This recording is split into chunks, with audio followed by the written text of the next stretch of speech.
2 brave women. Karan Singh was all set to go to the fields. Among the other things he carried with his agricultural tools were his sword and a gun. A merchant, who always noticed this, could not but help satisfy his curiosity. One day, as Karan set out to go the fields, the merchant asked him why he always carried his weapons along with his other agricultural tools. Karan Singh went to his shop and told him that even if he told him the reason, he might not understand it. Hence, he advised him to concentrate on his shop's accounts, rather than focusing on matters that did not concern him.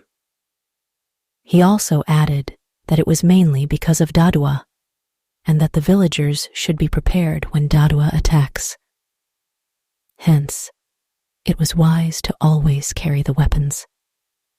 The merchant had the least idea who Dadua was, and asked him, "Who is Dadua, and what does he want from us? Are there so many dacoits near our village?" Karan understood that the merchant was getting apprehensive. It was understandable, because the dacoits always looted the merchants first, because they were also the local moneylenders. In order to pacify the merchant, he sat down and told him the story of Dadua, the famous dacoit. In those days, might was right, and the sword belonged to those who used it with honor. Accordingly, the sword settled all quarrels. The village, where Karan Singh and his brother Ram Singh stayed, was called Pachagaon. In addition, not too far from this place was the neighboring village of Vala. A Thakur Sahib, a very powerful man who had a large army of soldiers, ruled the neighboring village.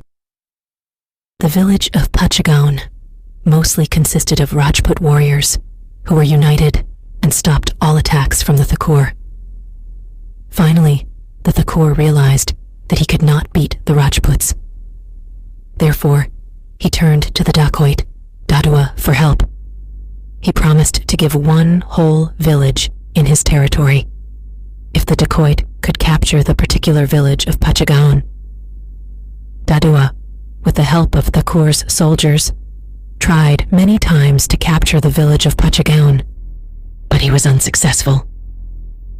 Each time, there was much bloodshed, but Dadua could not capture the village. He knew that the people were united, and the only way he could possibly beat them was to break that unity. Their loyalty to each other was so great that it was like a fortress against any enemy. Dadua knew that the only way that he could possibly get in was during the time when the warriors were working in the fields or hunting. One early winter morning, when the dacoits were all sitting around the fire and smoking their hookahs, a messenger came and told them it was harvest time at Pachagaon. It was likely that all men at the village would be at the fields, and only the women and children would be at home. They knew that this was the ideal time to attack. Dadua collected a few men, and getting on their horse, they rode to the village. The villagers were always ready to fight the dacoits. Even the women were prepared. A few of them also kept a sword next to their oven, where they made their bread. Even the children played dacoits and soldiers amongst themselves. By the time the dacoits reached the village, it was already mid-morning. They looked around and envied the villagers. The fields were rich yellow and ripe for harvest. There was plenty of vegetables and dairy stock around. For a moment, Dadua thought of settling down and becoming a farmer. Meanwhile, Vama and Mala, the wives of Karan Singh and his brother Ram Singh, were busy cooking the afternoon meal in the kitchen. They were talking to themselves, and suddenly Vama said to Mala, "I feel very restless today. All the men are in the fields, and only the women, children, and old men are left in the village. What if the dacoits attack the village today?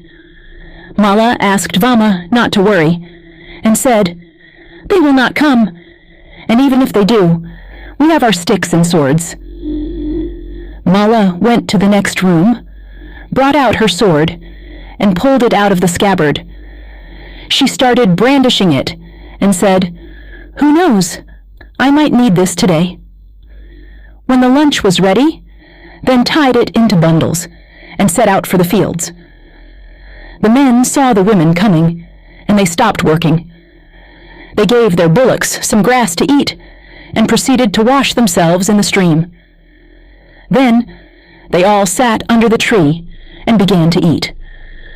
Suddenly, from far, the women saw in a cloud of dust horsemen fast approaching. Mala said, "This must be Dadua's men. He must have got word that the village is unguarded today." The men got up when they realized it was Dadua and his men. Soon, a fierce battle began, and in the ensuing battle, Karan Singh was badly wounded. Soon, his brother was also shot dead. Both Vama and Mala came to their husband's side. Karan Singh told them, "You are Rajput women. Don't allow them to pass this field." Vama, Mala, and the other Rajput women began throwing stones at the horses. The horses began prancing when the shower of stones began to hit them. The horses soon threw the riders off balance. The dacoits picked their swords and ran towards the women, who were ready with their swords.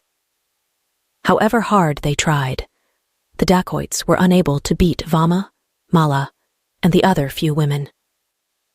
Clearly, the women were outnumbered, but the dacoits were no match for them.